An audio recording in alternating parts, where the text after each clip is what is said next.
यशाप्रसादन्नभवति कुतोऽपि भयं स्तुवं स्तस्य दशस्त्रिशङ्गं वन्दे पुरस्मै चरणरविन्द्रम् गौरकृपा परिभूतं प्रभु श्रीहरिनन्दनं मम जीवन सर्वस्व भक्त्यानोमि पुरो राधा कृपामयं वपुं श्री गुरुदिनतारकं प्रभु श्री गौर गोपालं भक्त्यानोमि पुनः पुनः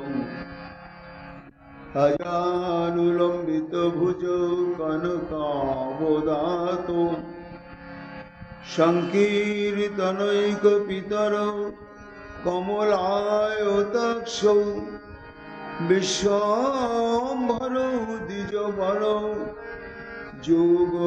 योगधर्मपालौ वन्दे जगत्प्रियकरौ करुणावतारौ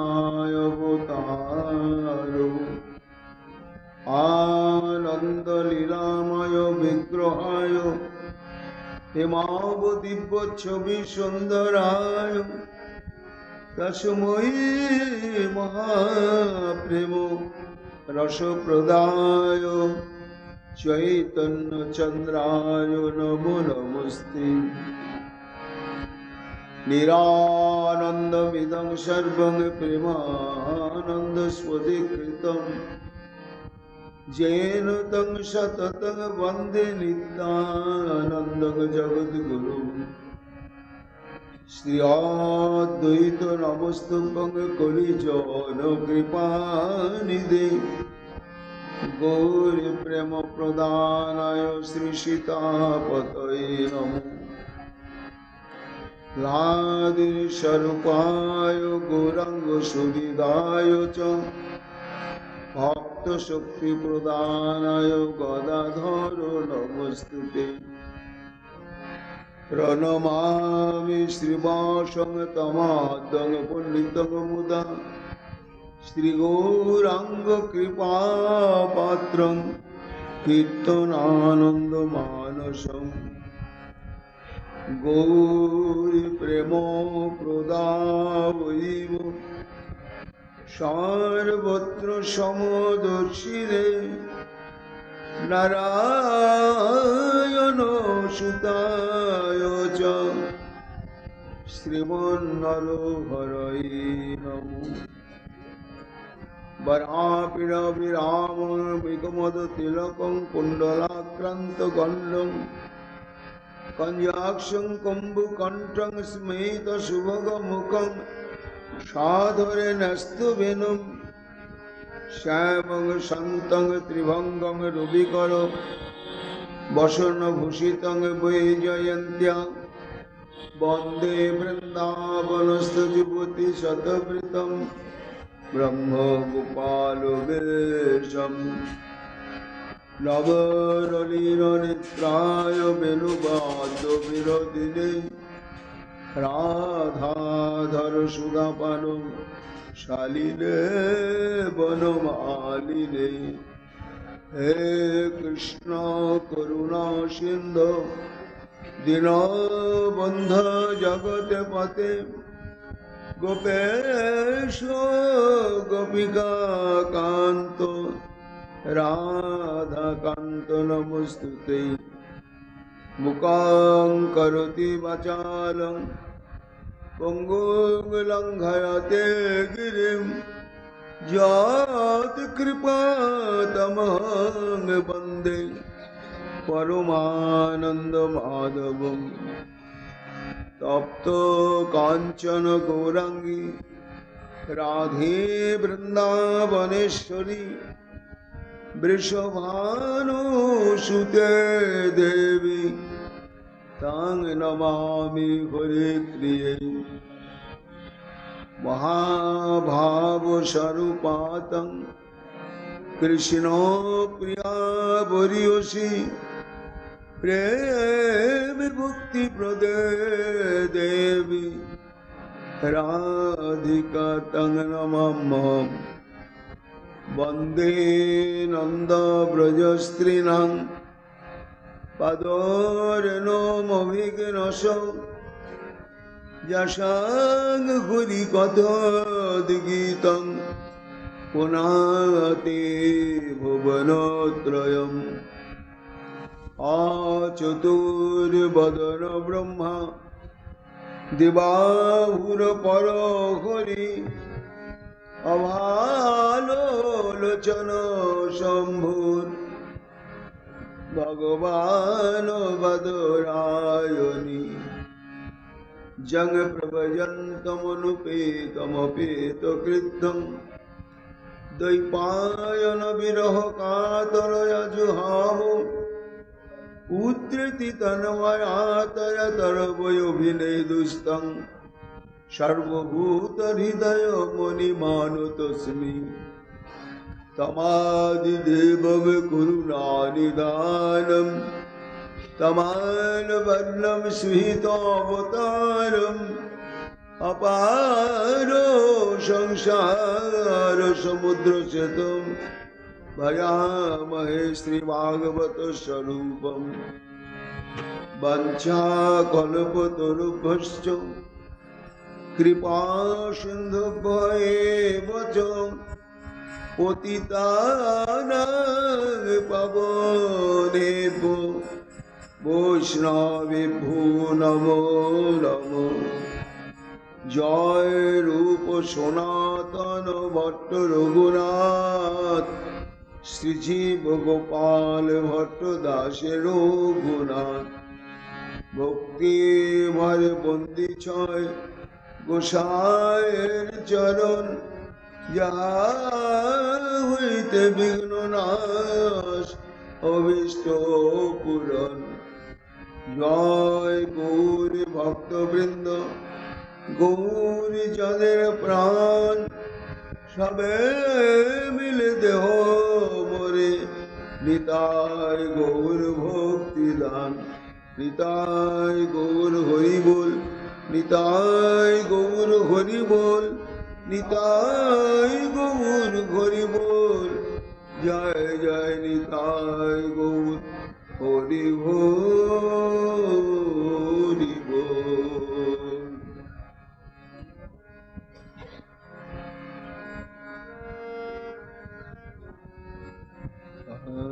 गुरा प्राण गुरा गौरांगो हे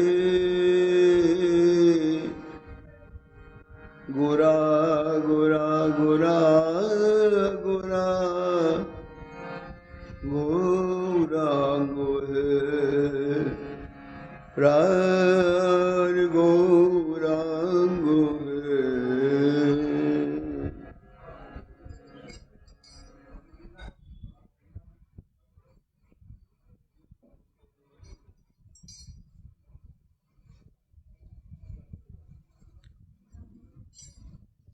রায় কহে তোমার কবিত্ব অমৃতের ধান দ্বিতীয় নাটকের কহ নান্দি ব্যবহার। কলিযুগ পাবন অবতার প্রেম পুরুষোত্তম নিখিল জন মানুষ সন্তাপহারী ভগবান শ্রীকৃষ্ণ চৈতন্য মহাপ্রভু অতীব অন্তরঙ্গ প্রিয় পরিকর কৃষ্ণ ভক্ত চূড়ামণি কবি কুল মুকুটমণি পরম পূজ্যপাদ শ্রীমৎ কৃষ্ণদাস কবিরাজ গোস্বামী তাঁর শ্রী শ্রী চৈতন্য চরিতামৃত গ্রন্থেতে অন্তলীলায় প্রথম পরিচ্ছেদে অশেষ বিশেষে শ্রী চৈতন্য মহাপ্রভু স্বরূপ দামোদর রায় রামানন্দ সার্বভৌম ভট্টাচার্য প্রমুখ সুরসিক এবং নিভৃত অন্তরঙ্গ সঙ্গী এই সমস্ত ভক্তগণকে নিয়ে হরিদাস ঠাকুরের কুটিরেতে যে রূপ গোস্বামী পাদ মহাপ্রভুর অনুপ্রেরণাতে যে দুটি নাটক রচনা শুরু করেছেন, সে নাটকে বর্ণিত প্রসঙ্গে রসশ্লোক শ্রবণের বাসনা মহাপ্রভু। তাই রামানন্দ রায় নাটক সম্বন্ধে এক একটি প্রশ্ন করছেন, আর সেই প্রশ্নের উত্তর দিতে গিয়ে নাটকের শ্লোক উদ্ধৃতি করছেন রূপ গোস্বামী পাদ। আর এক একটি শ্লোকে অন্তর্নিহিত তাৎপর্য মাধুর্য আস্বাদন করে শ্রীমন মহাপ্রভু উদ্বেলিত হৃদয় হয়ে যাচ্ছে। একদিকে যেমন পরম সুখ পরম আনন্দ হচ্ছে, কেননা প্রসঙ্গ আমার মহাপ্রভুর অত্যন্ত নিবিড় আকাঙ্ক্ষণীয়। গম্ভীরা লীলায় তিনি আর প্রচারমুখী মানসিকতা নেই, চিত্তবৃত্তির সম্পূর্ণ অন্তর্মুখী। তাই রাধা গোবিন্দের এই সমস্ত লীলা সম্পর্কিত রসই হচ্ছে অন্তলীলায়, বিশেষত গম্ভীরা লীলায় মহাপ্রভুর প্রাণ স্বরূপ। তাই শ্রবণ করছেন। এইভাবে এক একটি প্রশ্নের উত্তর ছলে রামানন্দ রায় নাটকের এক একটি শ্লোক বলছেন। আস্বাদন করতে করতে বিদগ্ধ নাটক প্রসঙ্গ সমাপ্ত হয়ে গেল, কিন্তু মহাপ্রভুর শ্রবণ পিপাসা তখনও নিবৃত্তি লাভ করেন না। এটি সম্যক উপলব্ধি করলেন রামানন্দ রায়। কেন না, রূপ গোস্বামী পাদ দুটি নাটক সম্পূর্ণরূপে তো শ্রীক্ষেত্রে লিখেননি, আরম্ভ করেছেন। সেই আরম্ভের শ্লোকগুলি শ্রবণ করলেন আর পাঠ করলেন রূপ গোস্বামী পাদ। সে নাটকের প্রসঙ্গ হচ্ছে বিদগ্ধ মাধব নাটক। এইবার রামানন্দ রায় প্রশ্ন করলেন, রূপ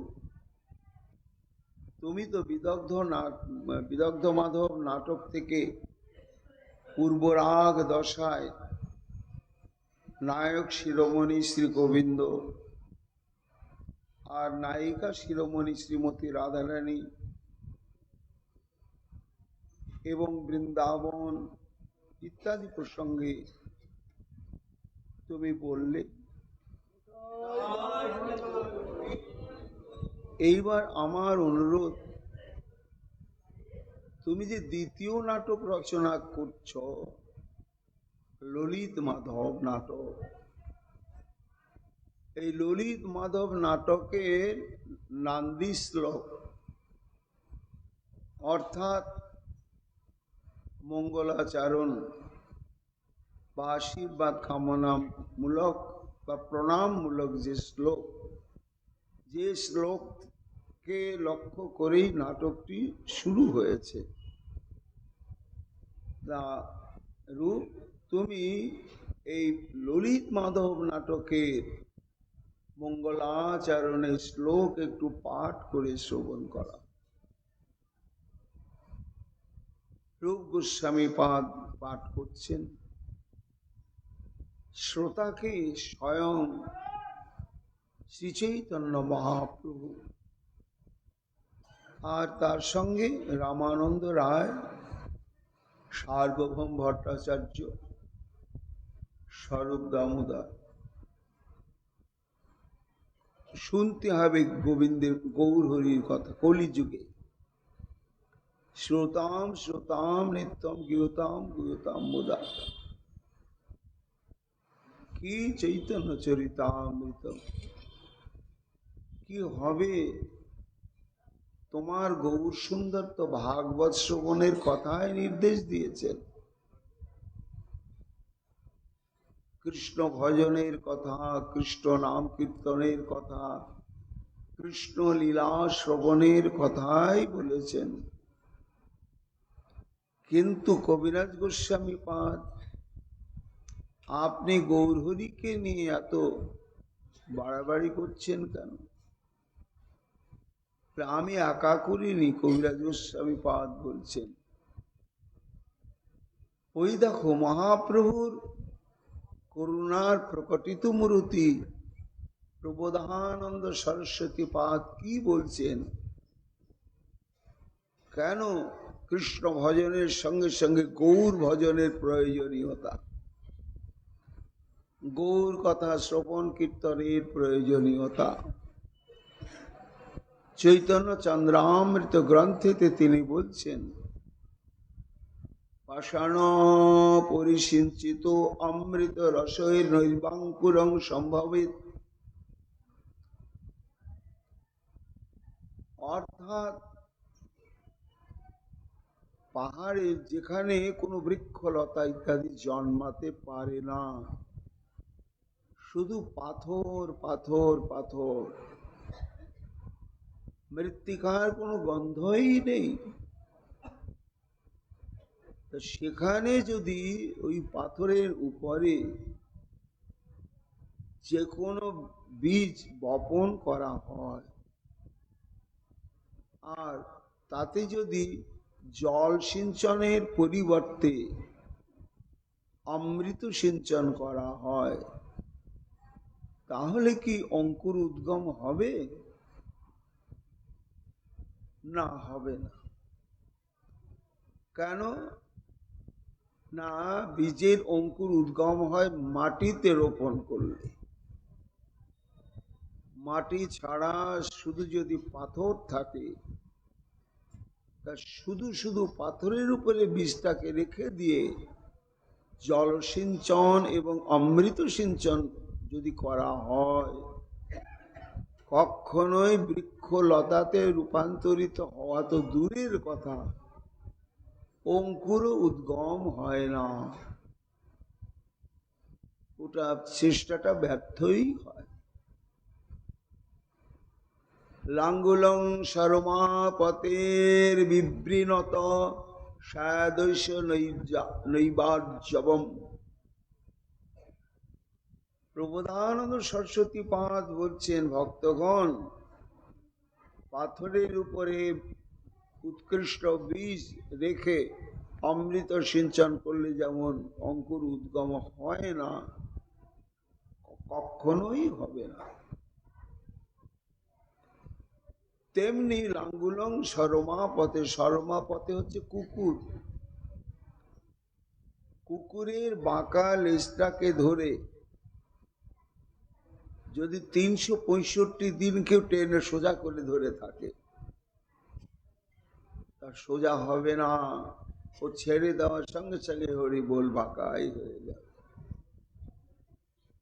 তাহলে কেউ যদি মনে করে কুকুরের লেজটাকে আমি সোজা করবই, তাহলে তার চেষ্টাটা যেমন কোনোদিনই সার্থক হবে না।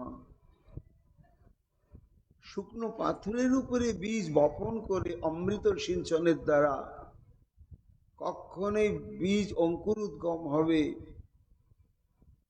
এই স্বপ্নটাও কোনোদিন সফল হবে না।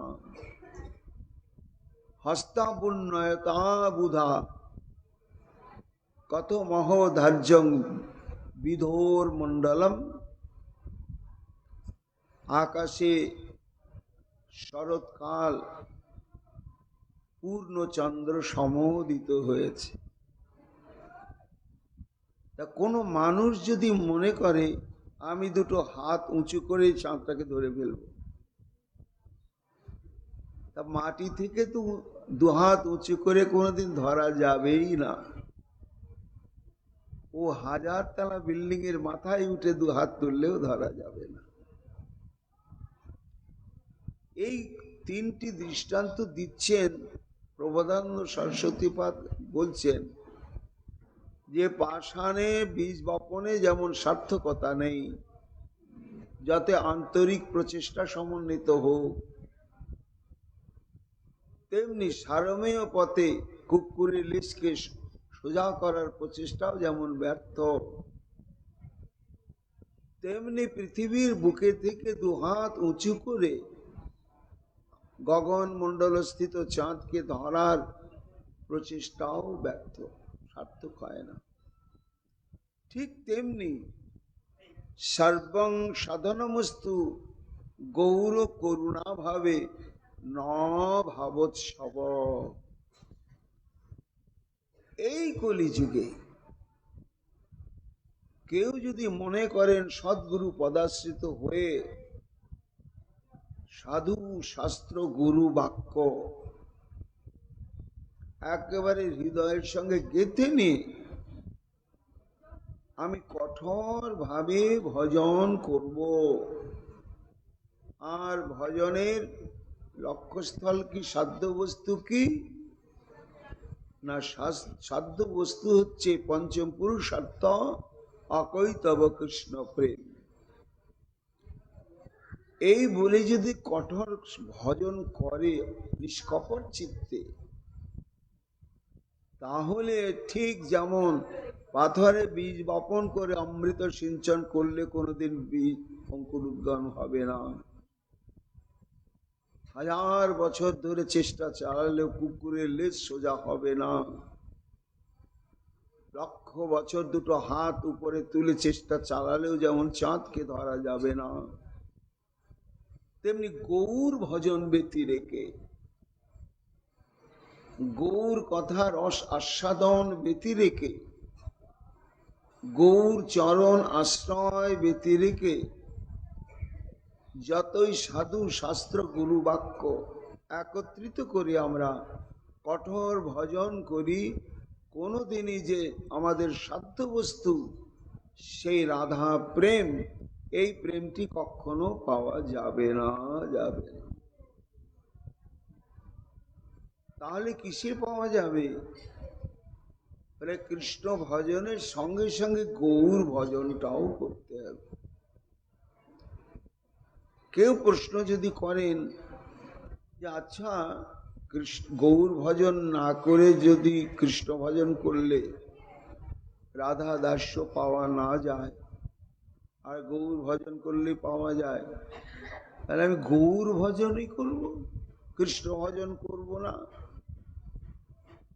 না, সেটাও হবে না, কোনোটাই হবে না। গৌর ভজন বাদ দিয়ে ঐকান্তিক নিষ্ঠা সহকারে কেবল কৃষ্ণ ভজন করে গেলেও ফল হবে না, তেমনি কৃষ্ণ ভজন অনুশীলন না করে শুধুমাত্র গৌর ভজন করলেও হবে না। এই জন্য গৌর ভজনের মধ্য দিয়ে এই গৌর ভজনকে অবলম্বন করে আমাদের কৃষ্ণানুশীলন করতে হবে। লীলা স্মরণ করতে গেল গৌর লীলা স্মরণ, আবার বৃন্দাবন লীলা, আবার গৌর লীলা, আবার কীর্তন গাইতে গেলে গৌর চন্দ্রিকা না গাইলে কীর্তন করা হবে না। এই হচ্ছে নিয়ম। মন্ত্র জপ করতে গেলে আগে গৌর মন্ত্র জপ, তারপরে কৃষ্ণ মন্ত্র জপ। এই জন্য কবিরাজ গোস্বামী পাদ বলছেন, ভক্তগণ, আমি যে আমার ব্যক্তিগত অভিমত অনুসারে আমি কেবল গৌর কথা শ্রবণ কীর্তন ভজনের কথা বলছি তা নয়। যারা শ্রেষ্ঠ মহাজন তারাই বলছেন যে আমাদের গৌর কথা শ্রবণের মধ্য দিয়ে কৃষ্ণ কথা শ্রবণ কীর্তন এবং ভজন করতে হবে।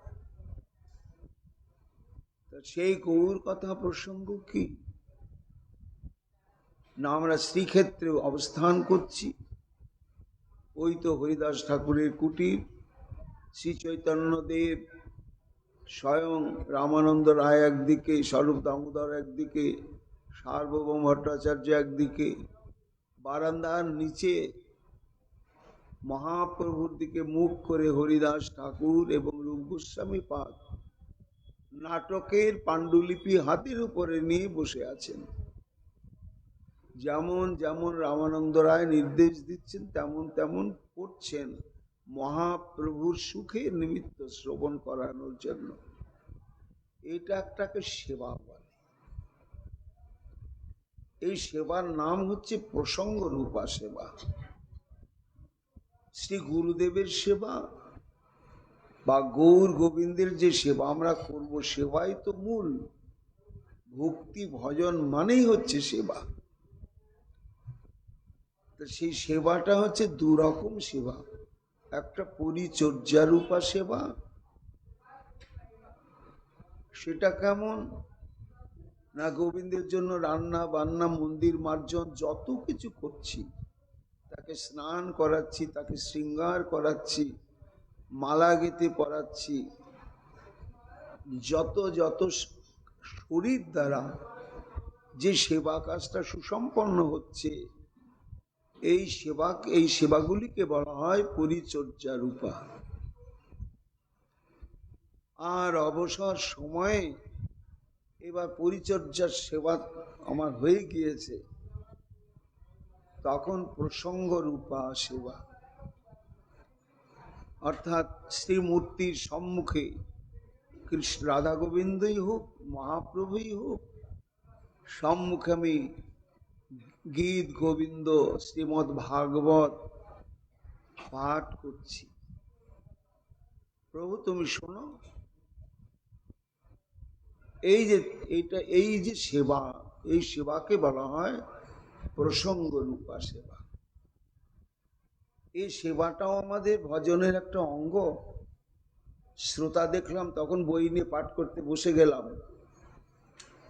আর ঠাকুরের সামনে পাঠে মনে যাচ্ছে না, ঠাকুর বোধহয় শোনে না, তা নয়। একটা সুখ আসবে, এবং এমন সময় এমন পরিস্থিতি যখন রাগ ভক্তি উদয় হয়ে যাবে, তখন ঠাকুর নিজেই বলবেন, কি গো ভক্ত, আজকে তুমি আমাকে একটু শোনালে না পাঠ, চেয়ে নেবেন তিনি। তা রূপ গোস্বামী পাদ সেবা করছেন চৈতন্য দেবের কোন উপচারে না, প্রসঙ্গ রূপা সেবা। এটাই তিনি ভাবছেন যে মহাপ্রভু তো চরণ সেবার সৌভাগ্য আমার হবে না, আমি অস্পৃশ্য, তাই প্রসঙ্গ রূপা সেবার দ্বারাই যদি এক বিন্দু প্রসন্নতা বিধান করতে পারি, আমার এই জন্ম সার্থক হবে। তাই যখন রামানন্দ রায় বললেন যে রূপ তুমি প্রথম নাটকের বিস্তৃত বিবরণ আমরা শুনলাম, আস্বাদন করলেন মহাপ্রভু, এইবার দ্বিতীয় নাটক যে ললিত মাধব, তার মঙ্গলাচরণের শ্লোকটা একটু পড়ো। তার উত্তরে রূপ গোস্বামী কি বলছেন, রূপ কয়ে কাহা তুমি সূর্য সমভাস, মুই কোন ক্ষুদ্র যেন ক্ষুদ্রত প্রকাশ। রামানন্দ রায় কি বলছেন, রায়জি আপনি আমার কাছে শুনতে চাইছেন এসব কথা? আপনি তো মহাপ্রভুকে সুখ দিয়েছেন আগেই, রসতত্ত্ব, প্রেম তত্ত্ব, বিলাস তত্ত্ব, রাধা তত্ত্ব, কৃষ্ণ তত্ত্ব, যা বলে বলে মহাপ্রভুকে সুখ দিয়েছেন। মহাপ্রভু তো ঋণী হয়ে গিয়েছেন আপনার কাছে। এমন নিগূঢ় তত্ত্ববেত্তা আপনি, অফুরন্ত ভান্ডার। আর আমার একটা নান্দি শ্লোক শোনার জন্য আর প্রভুকে শোনার জন্য এই অনুরোধটা ঠিক নয়। কেন না, আপনার সঙ্গে আমার তুলনাটা কার সঙ্গে করা যেতে পারে? শুনুন, রূপ কয়ে কাহা তুমি সূর্য সমভাস, অর্থাৎ রূপ গোস্বামী পাদ বলছেন, রায়জি তুমি হলে একেবারে দুপুর বেলা সূর্য। দুপুর বেলা সূর্য যেমন প্রখর কিরণ কোনো জায়গার অন্ধকার বিন্দু মাত্র রাখে না, এমন জ্যোতির্ময় রূপ। তা তুমি হচ্ছ সাক্ষাৎ মধ্যাহ্নকালীন সূর্য, এমন তোমার জ্যোতি। আর সেই তুলনায় আমি হলাম জোনাকি পোকা। খদ্দত মানে হচ্ছে জোনাকি পোকা। কাজেই একটা জোনাকি পোকার আলো একটু অন্ধকার রাত্রে তবুও দেখা যায়, কিন্তু বেলা উঠলে হরি বলে পোকাকেই দেখা যায়, আলোটাকে আর দেখা যায় না। কাজেই রায়জি, তুমি যে আমার কাছে শুনতে চাইছো, আমি সংকুচিত হয়ে যাচ্ছি। তোমার আগে ধাস্ত এই মুখেরও বেদান, কিন্তু সাক্ষাৎ মহাপ্রভু আছেন, একটু তার সেবায় লাগু, ভালো মন্দ তিনি বুঝবেন। এই জন্যই আমার যোগ্যতা নেই, তবু আমি পড়ছি। এই বলে নন্দী শ্লোক মঙ্গলাচরণ একটা শ্লোক পড়লেন। প্রথম মঙ্গলাচরণের শ্লোক ললিত মাধব নাটকে। সুর রিপু সুদৃশ মুরজ কোকান, মুখ কমলানি চ খেদন অখণ্ড, চিরম অখিল সুরিত চকর নন্দী, দিশত মুকুন্দ যশ শশী মুদঙ্গ। এটা আশীর্বাদ রূপ মঙ্গলাচার।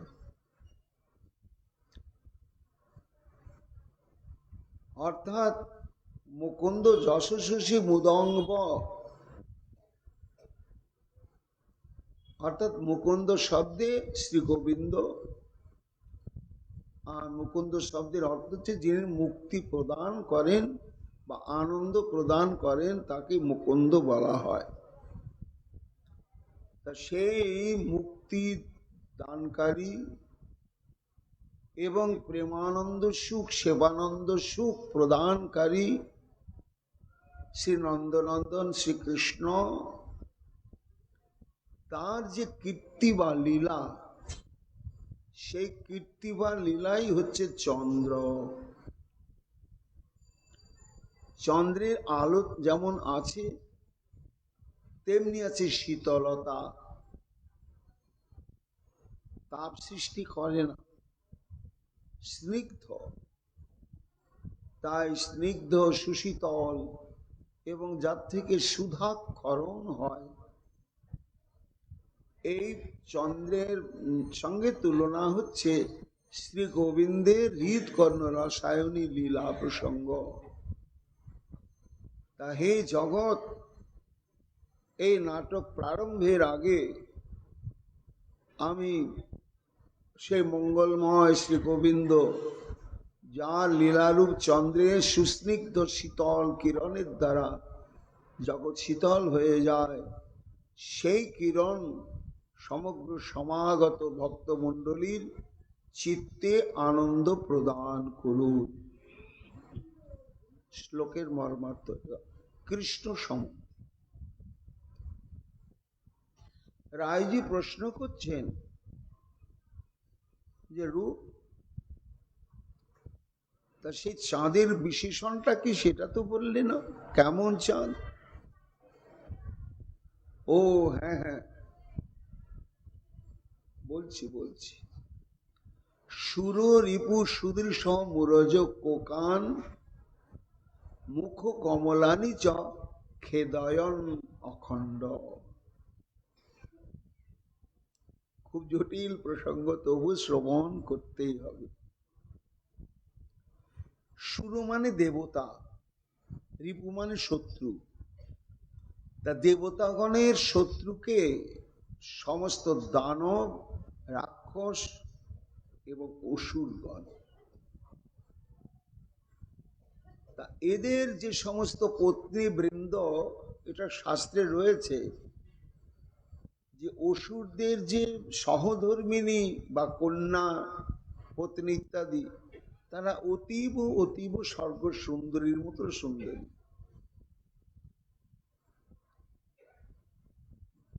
তাতে কি হলো না, সেই সমস্ত দেবতার শত্রু অসুর গণের যে পত্নী বৃন্দ, সেই পত্নী বৃন্দের বক্ষ প্রদেশে তাদের উন্নত যে দুটি পয়ধর যুগল রয়েছে, ওটা পয়ধর নয়, তবে কি চক্রবাক, জোড়া চক্রবাক। আর সেই অসুর রমণীগণের মুখ অতীব সুন্দর, সেটি হচ্ছে প্রফুল্ল কমল, টাটকা ফোটা পদ্মফুল। তা সেই অসুর সহধর্মিণী গণের হৃদয়স্থিত চক্রবাকোদ্দয়কে এবং মুখমণ্ডল রূপ পদ্মকে খেদান্বিত করে শ্রীকৃষ্ণের লীলা চন্দ্রটি সমোদিত হয়েছে। রামানন্দ রায় বলছেন, আমি তো বুঝলাম, কিন্তু সাধারণ মানুষ বুঝবে না, একটু ভালো করে বলতে হয়। তখন রূপ গোস্বামীপাদ বলছেন, রায়জি তুমি তো জানো, তা এই কি সম্পর্ক কৃষ্ণের লীলাচন্দ্রের ছটা আভা অসুর রমণীদের বক্ষস্থলের যে পয়ধর যুগল আর মুখমণ্ডলের খেদ সৃষ্টি করবে, এ কি, এটার মধ্যে কি আছে, তত্ত্বটা আছে। অর্থাৎ শ্রীকৃষ্ণ যখন শ্রীধাম বৃন্দাবন থেকে মথুরায় এলেন, এসে তিনি কি করলেন না, ভয়ঙ্কর ভয়ঙ্কর পরাক্রমশালী কিন্তু কংসাসুর। শাস্ত্রে রয়েছে কংসের অযুত হস্তির বল। এহেন যে কংসাসুর, সে কংসাসুরকে ভগবান শ্রীকৃষ্ণ অবলীলা ক্রমে একটা দুটো মুষ্টির আঘাতেই হরিবোল করে দিলেন। এইবার যখন করে দিলেন, এই সংবাদটা অসুর লোকে চলে গেল। আরে বাবা, একটা মানুষ, নন্দের নন্দন, আবার গোয়ালাদের ছেলে, এত বড় কংসাসুর, তাকে তো নিধন করার পরে এবার রাগ যদি মাটি না হয়, তাহলে যত যত অসুর আছে সবাইকে খতম করবে।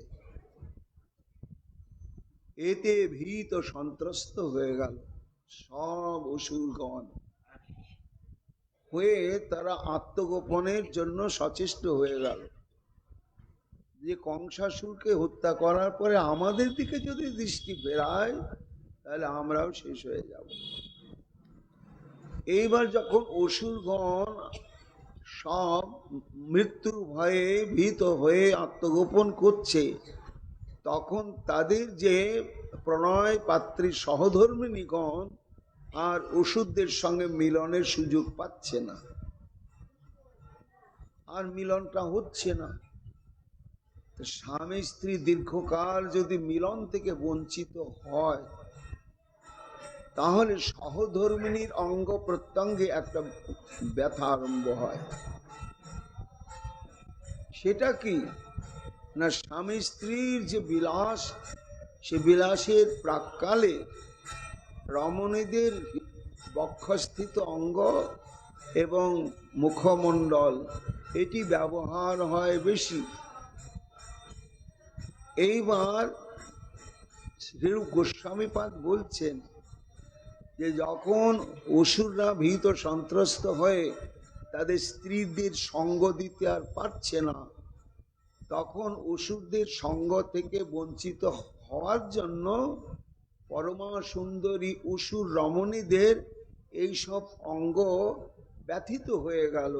এই ব্যথিত হওয়ার কারণটাই হচ্ছে শ্রীকৃষ্ণ। তার সূর্যবীর্যের লীলা প্রভাব অসুর লোককে এমন প্রভাবান্বিত করলে যে অসুরগণ তো আত্মগোপন করলে, আর সঙ্গ বঞ্চিতা এদের অবস্থা এই হয়ে গেল। কেমন হলো না? দিনের বেলা চন্দ্র থাকে না, তাই কমল প্রস্ফুটিত হয়, আর চক্রবাক চক্রবর্তীর আনন্দের সীমা থাকে না। কেননা সূর্য কিরণে পদ্ম বিকশিত হয়, আর চক্রবাক এবং চক্রবাকের জীবনে অভিশাপ আছে মুনি, যে রাত্রিকালে তাদের মিলন হবে না। তাই এমন চাঁদ ওঠে, পূর্ণিমার চাঁদ, কিন্তু হায় চক্রবাক আর চক্রবাকী জলাশয়ের এই পারে একজন ও পারে একজন থেকে শুধু কেঁদেই রাত্রি কাটায়। এবং প্রস্ফুটিত কমল যখন সূর্য অস্ত হয়ে যায়, চন্দ্র উদয় হয়, তখন চন্দ্রের কিরণ পদ্মফুল আর নিতে পারে না, সহ্য করতে পারে না, ওই জন্য কালো হয়ে যায়। তা চন্দ্রের কিরণ যেমন পদ্ম রাত্রিকালে গ্রহণ করতে পারে না, চক্রবাক মেনে নিতে পারে না, ঠিক তদ্বৎ চন্দ্রবৎ শ্রীকৃষ্ণের কীর্তি বা লীলারূপ চন্দ্র কিরণ এমন বিস্তার লাভ করলো যে অসুর রমণীগণের বক্ষস্থিত চক্রবাক চক্রবাকী তারা আর নিতে পারলে না, দুঃখ সমুদ্রে নিমজ্জিত হলো, এবং তাদের প্রফুল্লিত বদন কমল চন্দ্র কিরণে যেন মলিন হয়ে দুঃখ প্রাপ্ত হলো। এই হচ্ছে মুখ কমলানি চ খেদয়ন নখণ্ড। তার গোসাইকে জিজ্ঞাসা করছেন রামানন্দ রায়, আচ্ছা রূপ, তাহলে কি খালি খেদি উৎপাদন করে ওই চাঁদ? বলে না না, চিরম অখিল সুরি চকরানন্দী, আনন্দে উৎফুল্লিত করে কাদেরকে? চকরগণকে। কেন না, চকর হচ্ছে চাঁদের সুধা পান করে তারা বেঁচে থাকে। এই জন্য চন্দ্র উদয় হলে যেমন চক্রবাক চক্রবাকী এবং কমলের যেমন মলিন দশা, আর চকরের যেমন চরম আনন্দ, তা এই চকর সদৃশই হচ্ছে সমস্ত ব্রহ্মাণ্ডের কৃষ্ণ ভক্তগণ। তারা এই গোবিন্দের লীলারূপ চন্দ্র কিরণে সুস্নিগ্ধ হয়ে তারা স্মরণের পথ ধরে লীলাতে প্রবেশ করে। এমন যে লীলা চন্দ্রকে নিয়ে সমুদিত হলেন মুকুন্দ শ্রীকৃষ্ণ, সেই মুকুন্দ শ্রীকৃষ্ণের কৃপা সমাগত ভক্তগণের চিত্তকে আনন্দিত করুক।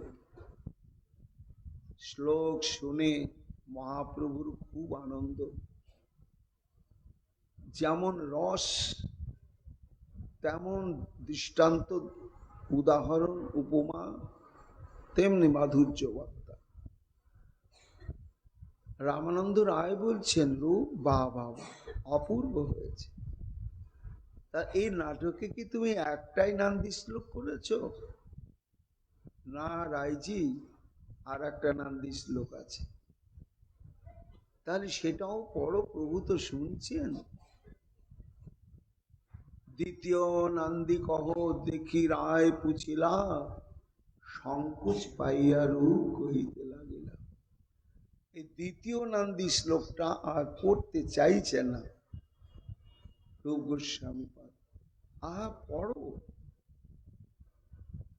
তখন বারবার অনুরোধ করার জন্য প্রভু তো সম্মুখেই বসে আছেন, আর শ্লোকটাকে তো প্রভুকে নিয়েই। তাই বিদগ্ধ মাধব নাটকে যেমন দ্বিতীয় আশীর্বাদ রূপ মঙ্গলাচরণ করলেন, অনর্পিত চরিং চিন্তা করুণাবতীর্ণ ফল, তেমনি ললিত মাধব নাটকেও ওই রকম একটি শ্লোক তিনি মঙ্গলাচরণে গ্রহণ করেছেন।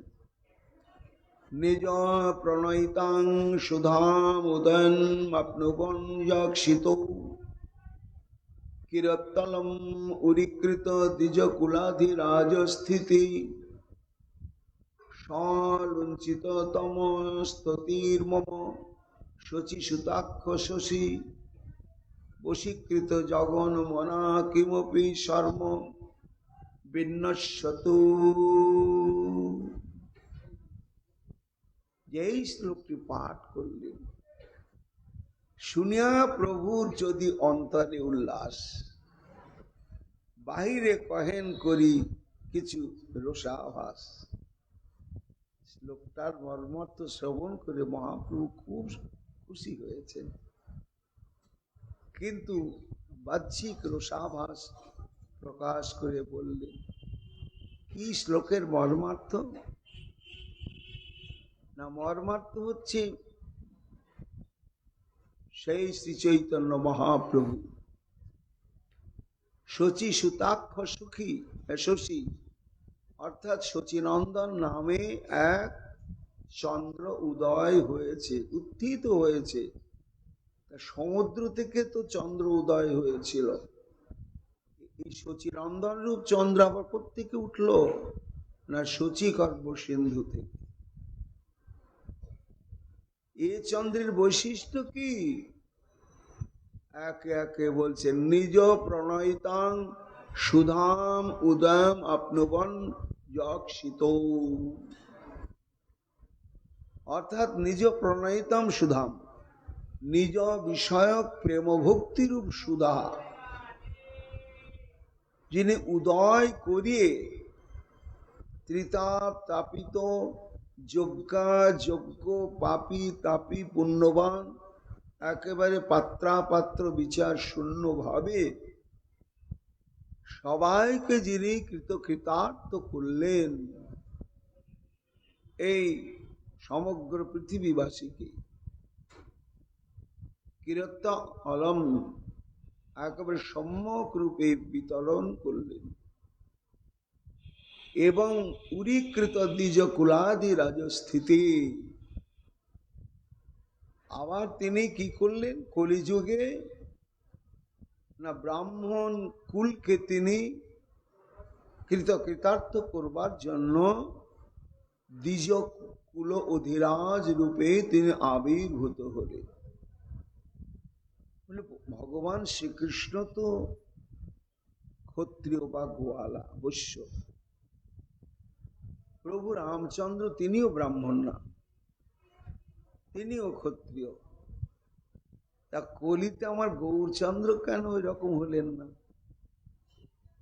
তিনি ব্রাহ্মণ কুলে জন্মগ্রহণ করলেন কেন? ব্রাহ্মণদের সৌভাগ্য না? কলিযুগে সব থেকে এই চতুর্বর্ণাশ্রমের মধ্যে যদি সব থেকে অধঃপতন ঘটে তাহলে ব্রাহ্মণ সমাজেরই ঘটেছিল কলিতে। তারা শাস্ত্রের প্রবৃত্তি মার্গকে প্রাধান্য দিয়ে এই আত্মধর্মকে একেবারে বিসর্জন দিয়ে দিয়েছিলেন।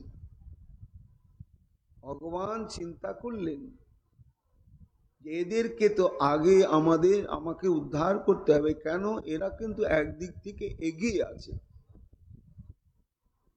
ব্রাহ্মণদের বংশানুক্রমিক ভাবে শাস্ত্রানুশীলনের যোগ্যতা রয়েছে, তন্ত্র মন্ত্র উচ্চারণের যোগ্যতা রয়েছে, এবং এরা কখনো অব্রাহ্মণের নতি স্বীকার করবে না। কিন্তু অব্রাহ্মণ বর্ণ বিশিষ্ট সবাই ব্রাহ্মণের চরণে প্রণাম করবেই করবে। তা আমি যদি ক্ষত্রিয় রূপে ক্ষত্রিয় বংশে আবির্ভূত হই, বৈশ্যকুলে যদি আবির্ভূত হই, তাহলে অধঃপথে যাওয়া এই বিশাল ব্রাহ্মণ সমাজের আর সদ্গতি হবে না, হবে না।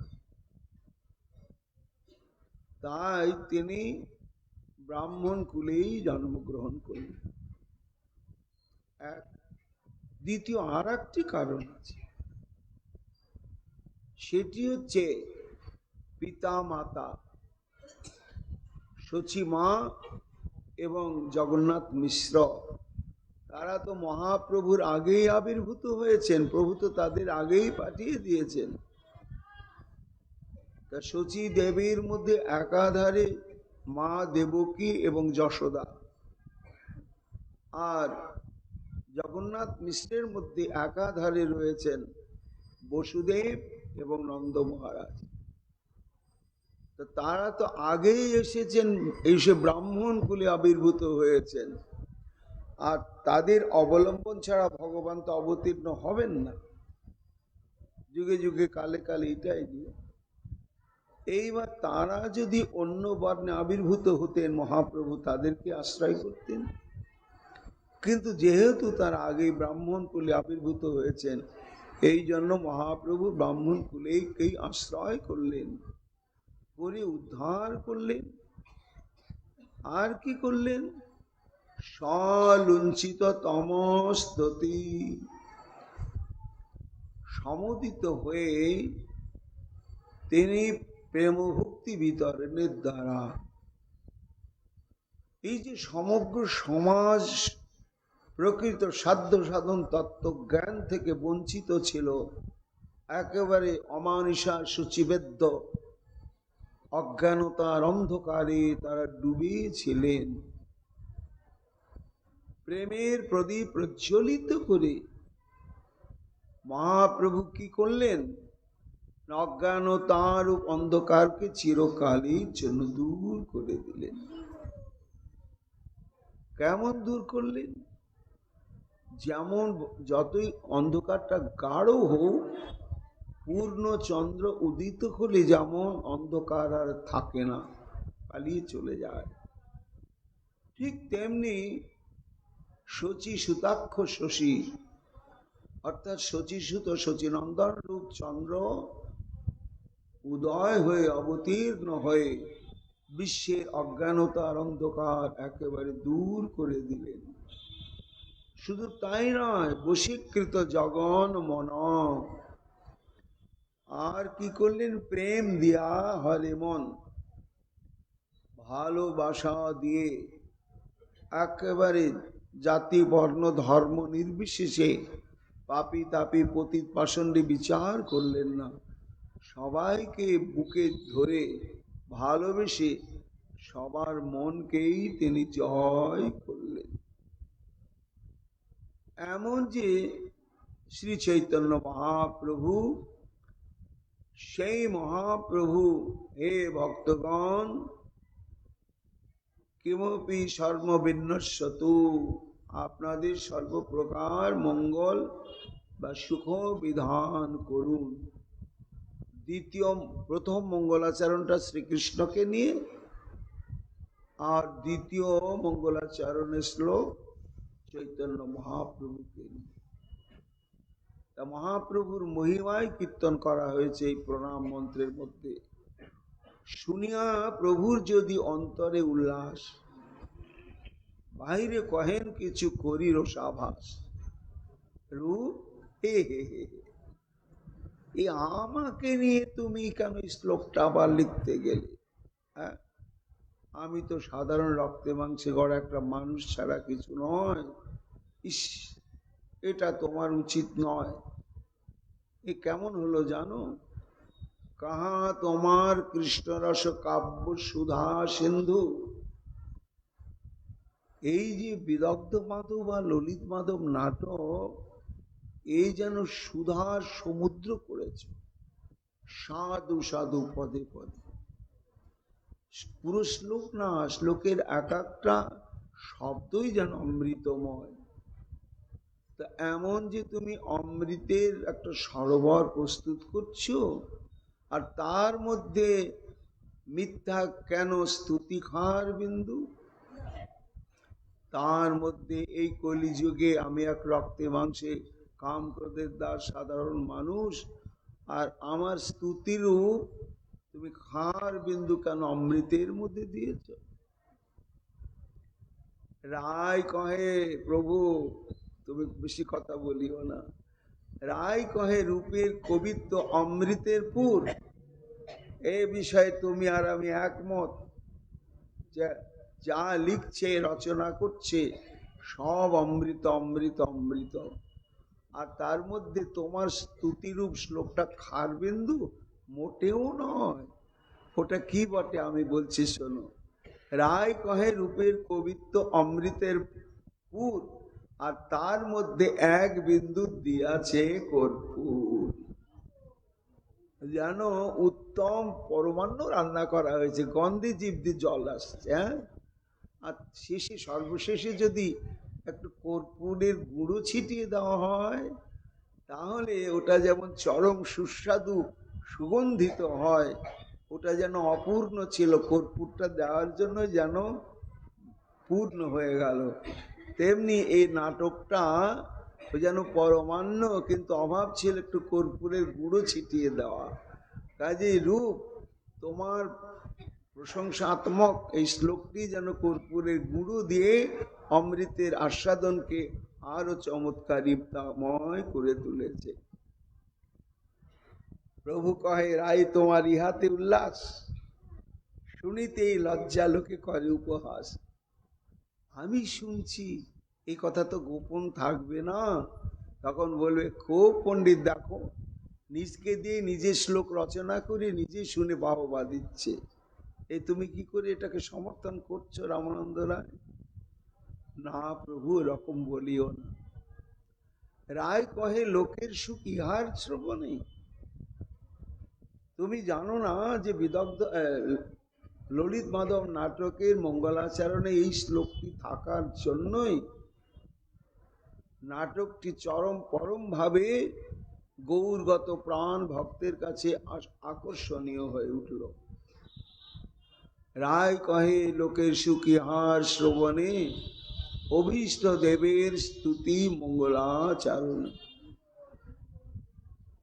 তারপরে ললিত মাধবের নাটকের ক্রমানুসারে কতগুলো প্রকরণ থাকে সে বিষয়ে জিজ্ঞাসা করলেন। রায় কহে, কোন অঙ্গে পাত্রে প্রবেশ, তবে রূপ গোসাই কহে তাহারও বিশেষ। যেমন যেমন জানতে চাইছে রামানন্দ রায়, রূপ গোস্বাইপাদ তেমনি বলছেন।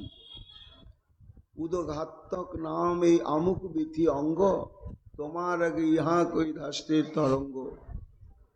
রায় কহে, কহ আগে অঙ্গের বিশেষ, শ্রীরূপ কহেন কিছু সংক্ষেপ উদ্দেশ। এইভাবে যা যা শুনতে চাইছেন মহাপ্রভুর সম্মুখে রূপ গোস্বামীর পাদ নাটক থেকে তাই তাই বলছেন।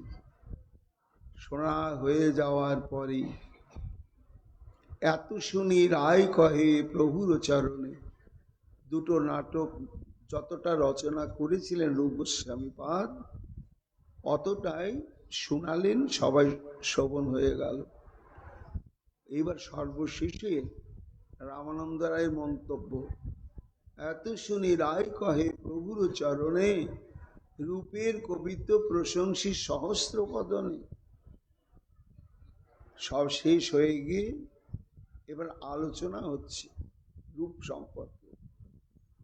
তা রামানন্দ রায় বলছেন, প্রভু যা শ্রবণ করলাম, ভুল ত্রুটি বিচ্যুতির তো কোনো প্রশ্নই নেই।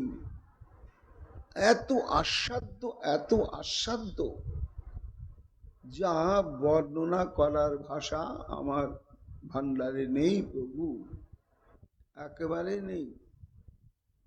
হাজার বদন যদি পেতাম, হাজার বদনে এই নাটকের স্তুতি করলেও আমার আশা মিটবে না। পবিত্র না হয় এই অমৃতেরও ধার, নাটক লক্ষণ সব সিদ্ধান্তের সার। এ নাটকে যেমন প্রসঙ্গের মাধুর্য, তেমনি কাব্যরসের অনবদ্য রস, তেমনি রচনা শৈলী, আর তেমনি তার বক্তব্য। প্রেম পরিপাটি এই অদ্ভুত বর্ণন শুনি চিত্ত কর্ণের হয় আনন্দ ঘূর্ণন। এই দুটো নাটক যদি কোনো রসিক ভাবুক ভক্ত শ্রবণ করেন, তাহলে অভিভূত না হয়ে থাকতে পারবেন না।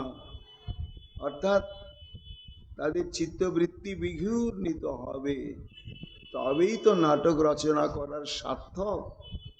কেননা শাস্ত্রের বলা হচ্ছে কিং কাব্যেন কবেস্তস্য কিং কাণ্ডেন ধনুষ্মত পরস্য হৃদয় লগ্ন ন ঘূর্ণয়তি যচ্ছির। অর্থাৎ সেই কবি কাব্য রচনার প্রয়োজনটা কি? যে কাব্যরসের তরঙ্গের দ্বারা অপর চিত্তকে আলোড়িত করে তুলতে না পারবে, সে কাব্য রচনার কোনো সার্থকতা নেই। আর সেই ধনুর্ধারী, তারই বা কৃতিত্ব কি যদি এক একটা বাণে প্রতিপক্ষকে ধরাশায়ী করতে না পারে? অর্থাৎ এই শ্লোকের মর্মার্থ হচ্ছে যে রূপ গোস্বামীর নাটকটি কাব্যগুণে এতই অনির্বচনীয়, অবর্ণনীয় যে যা শ্রবণ করার সঙ্গে সঙ্গে হৃদয় আলোড়িত হয়ে না হয়ে থাকতে পারবে না। তবে যতই বলো প্রভু, এটা রূপের কৃতিত্ব নয়। কেন? তোমার শক্তি বেনু জীবের নহে বাণী, তুমি শক্তি দিয়া কহাও হেন অনুমানী। এ নাটকটা রূপ লিখেনি, আমি অনুভব করছি, তুমি লিখেছ। রূপ যেমন হচ্ছে লেখনী বা কলম, আর স্বয়ং লেখক হচ্ছে তুমি। মহাপ্রভু বললেন, হ্যাঁ রামানন্দ রায়, তুমি যেটা অনুমান করেছো সত্যিই বটে। প্রভু কহে প্রয়াগে ইহার হইল মিলন, ইহার গুণে ইহাতে আমার তুষ্ট হইল মন। এ যখন প্রয়াগে গিয়ে রামকেলিতে ওদের সঙ্গে আমার দেখা দেখি হয়েছিল, কিন্তু দীর্ঘক্ষণ ইষ্টগোষ্ঠী করার সুযোগ হয়নি, তো তাই বুঝতে পারেনি রূপের আধারটা কেমন, রামকেলিতে বোঝা যায়নি। কিন্তু যখন সমস্ত বিষয় বাসনার দায়িত্ব কর্তব্য ভোগস্পৃহা পরিত্যাগ করে একেবারে নিষ্কিঞ্চন হয়ে প্রয়াগে সে আমাতে আত্মসমর্পণ করলে, তখন দেখলাম যে রূপের মধ্যে এক অদ্ভুত দুর্লভ প্রজ্ঞা প্রতিভা রয়েছে। আর ওটা দেখে আমি চাইছিলাম এই রকম একটা পাত্র আমার দরকার। কেন রামানন্দ রায় জানো? কেন প্রভু? না, তোমার কাছে যে সম্পত্তিটা পেলাম সেটা তো আমি প্রচার করতে পারবো না, তাই জগতে তো প্রচার করতে হবে, তার জন্য যোগ্য আধার প্রয়োজন। সেটাই আমি দেখলাম এই আমার রূপের মধ্যে। তাই ইহার গুণে ইহাতে আমার তুষ্ট হইল মন, মধুর প্রসন্ন ইহার কাব্য অলঙ্কার, হইছে কবিত্ব বিনা নহে রসেরও প্রচার। যেমন রসবোধ এই জ্ঞানটাও থাকবে, তেমনি কাব্য গুণটাও তার মধ্যে থাকতে হবে, তবেই রসকাব্যটি মূর্তিমন্ত হবে। সবে কৃপা করি ইহারে দেহ এই বর, ব্রজলীলা প্রেম রস বর্ণে নিরন্তর। কি গোস্বামী পদের সৌভাগ্য! নিতাই চাঁদ অদ্বৈতাচার্যকে বলছেন, তোমরা একটু মাথায় হাত দিয়ে দাও, রূপের মাথায় দিয়ে কৃপা শক্তি সঞ্চার করো। শ্রীক্ষেত্রবাসী যত যত যোগ্য গৌর পরিকর সবার কাছে বিনীত ভাবে বলছেন, সবাই তোমরা আমার রূপকে কৃপাশীর্বাদ করো। তা রূপের জন্য মহাপ্রভুর কত ব্যাকুলতা। রামানন্দ রায়কেও বলছে, রায় তুমি একে প্রাণ খুলে কৃপা করো, আশীর্বাদ করো। ইহার যে জ্যেষ্ঠ ভ্রাতা নাম সনাতন, পৃথিবীতে বিজ্ঞবর নাহি তার সম। তোমার জয়ছে বিষয় ত্যাগ তৈছে তাঁর রীতি, দন্য বৈরাগ্য পাণ্ডিত্যে তাহাতেই স্থিতি। প্রসঙ্গক্রমে রূপ গোস্বামীর দাদা সনাতন গোস্বামীর প্রসঙ্গ তুললেন মহাপ্রভু। সনাতন হচ্ছেন দার্শনিক। সাধ্য সাধন তত্ত্ববিজ্ঞানের যে দার্শনিক দিকটা, সেই দিকের একেবারে চরমতরম বিজ্ঞবর মহাপণ্ডিত হচ্ছেন সনাতন গোস্বামী। আর সাধ্য সাধন তত্ত্বজ্ঞানের রসের যে দিক, এই রসের দিকের মহাপণ্ডিত হচ্ছেন আমাদের রূপ গোস্বামী পাদ।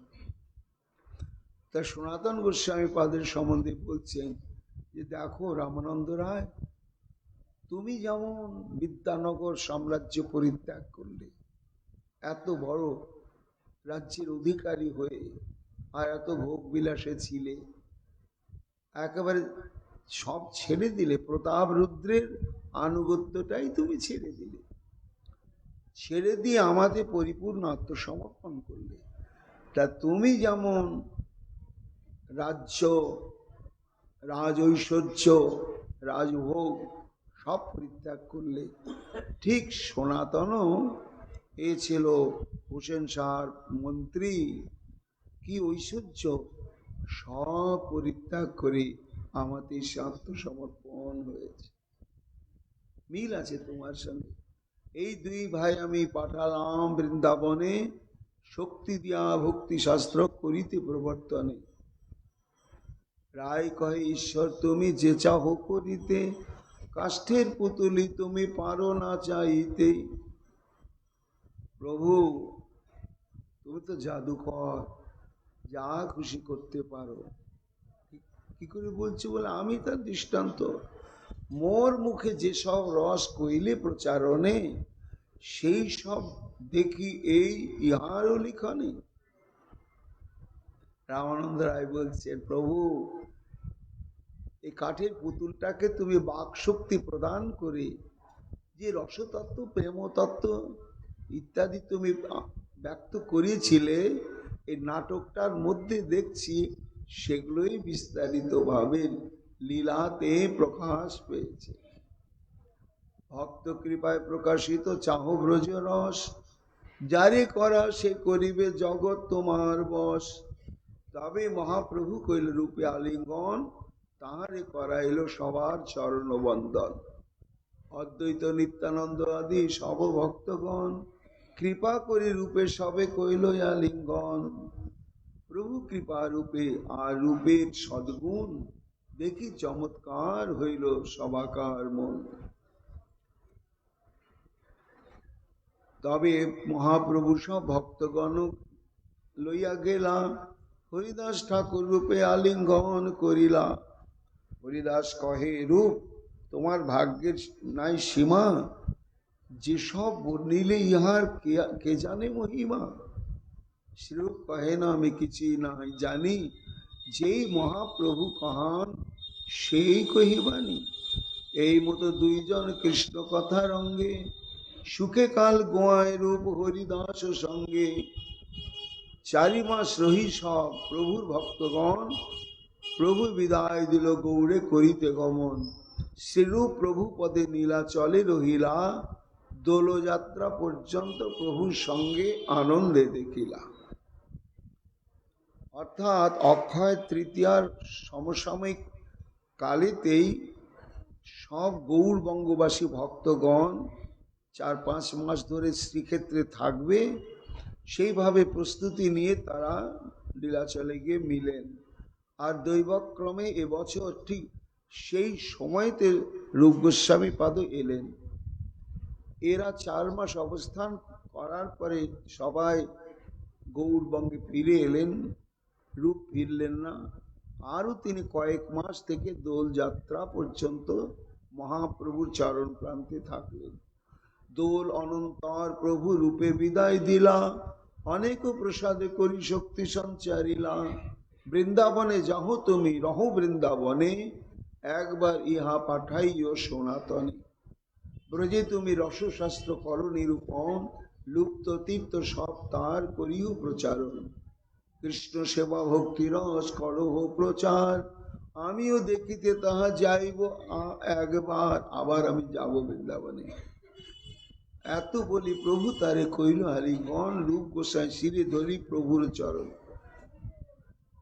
মহাপ্রভু ভক্ত স্থানে বিদায় মাগিলা, অনুরূপী গৌর পথে বৃন্দাবনে আইলা। এইভাবে মহাপ্রভুর সঙ্গ করে রূপ গোস্বামী পাদ কৃতার্থ হয়ে বৃন্দাবনে ফিরিলেন। এই তো কহিল পুনরূপের মিলন, ইহা যেই শোনে পায় চৈতন্য চরণ। শ্রীরূপ রঘুনাথ পদে যারাস, চৈতন্য চরিতামৃত কহে কৃষ্ণ দাস। ইতি চৈতন্য চরিতামৃত অন্তখণ্ডে পুনঃ শ্রীরূপ সঙ্গোৎসব নাম প্রথম পরিচ্ছেদ। আগামীকাল অন্তলীলার দ্বিতীয় পরিচ্ছেদ শুরু হবে। এখনকার মতো গৌর কথা আমাদের এইখানেই বিশ্রাম লাভ করছে।